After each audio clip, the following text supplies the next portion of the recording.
Умеки, они, в принципе, музыканты уже опытные. Лео Тадагава является президентом Ассоциации Японии по кимр-хомусу или варгану, вот маленькому инструменту, да. Он очень высокий, большой человек.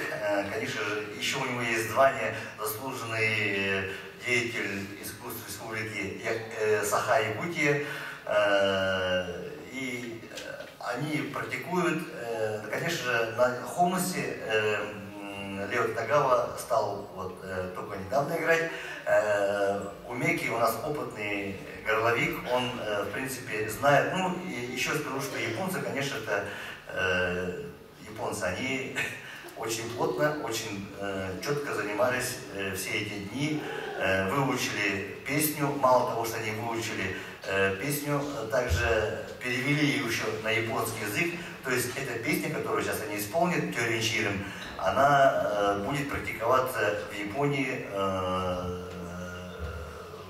в японских залах.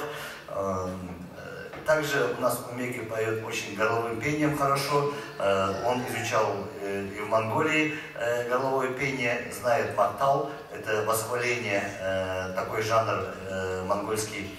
Он сегодня исполнит такой вот небольшой отрывок из мактала. Ну и с ними вторым номером исполнит Джеффри. Он тоже, они очень сильно хотели исполнить песню «Хантигерным Чилтызы». Это очень старая песня, которая даже нам очень трудно поддается. Первая песня «Кёринчирем».